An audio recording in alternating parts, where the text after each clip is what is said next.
तो अब तक आपने टास्क 1 और टास्क 2 की दोनों जो 10-10 वर्ड मैंने दिए थे दोनों पीडीएफ में, वो आपने एक बार रीड कर लिया होंगी पीडीएफ। तो उसके बाद टास्क 3 में आपके पास वर्ड है पहला थ्रेश। थ्रेश का मतलब होता है, जैसे आपने थ्रेशर मशीन सुनी होगी, जो गेहूं वगैरह का जो भूसा होता है, जो हमारे यहाँ तूरी बोलते हैं, तो उसको अलग करता है, गेहूं से अलग कर देता है उसको, उसे थ्रेशर मशीन बोलते हैं। तो थ्रेश का मतलब ही वही होता है कि अलग करना, किसी को सेपरेट करना, उन दोनों को, गेहूं को और जो तूरी है या भूसा है उसको अलग करना, उसे बोलेंगे थ्रेश। तो ऐसे मैं थोड़ा थोड़ा आइडिया आपको देता जाऊंगा और आपको पूरी पीडीएफ खुद से रीड करनी है, क्योंकि मैं अभी निमोनिक्स वगैरह बनाता रहता हूँ, तो उस पर थोड़ा टाइम लग रहा है और थोड़ी मेरी भी पढ़ाई चल रही है, तो उसकी वजह से ज्यादा नहीं बन पाती वीडियो। सैफ, सैफ मतलब जो भूसा होता है उसको, जैसे यहाँ पर मैंने देखा कहीं मैंने अगला वाला वर्ड दिया है ना, तो वो भी ऐसा ही रिलेटेड है कि विनो, विनो का मतलब होता है the act of separating grain from the Saif. तो मतलब भूसे से उस ग्रेन को अलग करना, उसे बोलेंगे विनो।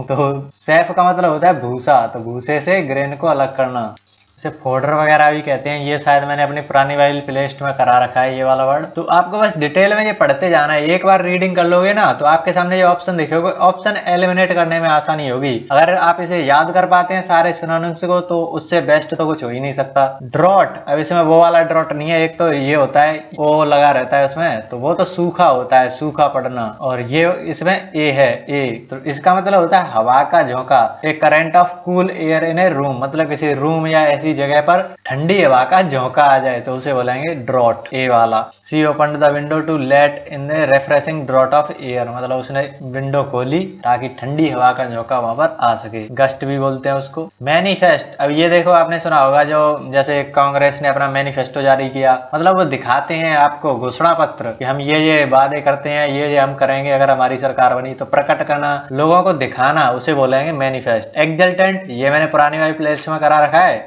रिजल्ट आने पर लोग खुश हो जाते हैं, तो हैप्पी, हैप्पी होने के लिए एक्सल्टेंट। जुबिलेंट, ये भी मैंने करा रखा है। इलेटेड, ये भी मैंने करा रखा है। यूफोरिक, ये भी मैंने करा रखा है, उसी प्लेलिस्ट में देख रखा है। पुरानी वाली जो प्लेलिस्ट है ना, old playlist, the complete vocabulary के नाम से होगी, जो मैंने अपना पुरानी पिछली वाली वीडियो में बताया था, तो उसमें भी मैंने 200 से ऊपर वर्ड करा रखे हैं निमोनिक्स के साथ। उसमें आपको रट्टाबाजी करने की जरूरत नहीं पड़ेगी, अपने आप याद हो जाएंगे। स्टेडफास्ट, अब देखो ये तो मैंने अभी जो पिछली एनडीए पीवाईक्यू वोकैब वाली सीरीज में कराया था ना, स्टेडफास्टनेस मतलब जिद्दीपन, स्टडी, स्टडी से कराया था। स्टडी मतलब जो स्थिर है, स्थिर प्रज्ञ, दृढ़ है कि मुझे ये करना है तो करना है, दृढ़ या अड़ियल, उसके लिए स्टेडफास्ट। तो देखो ये 1942 में लिखी गई थी बुक, माइथोलॉजी बुक है। तो मैंने सिंपल बस एक बात कही है कि जो उस राइटर ने यूज करी है वोकैबुलरी, वो बहुत ज्यादा रिलेवेंट है एनडीए के पेपर से, एनडीए के वोकैब से, तो वही होता हुआ आपको दिख रहा होगा। स्टेडफास्टनेस अभी आपको 2022 के फर्स्ट पेपर में देखने को मिला था। डिसजॉर्ज, इसका मतलब होता है कि उगलना,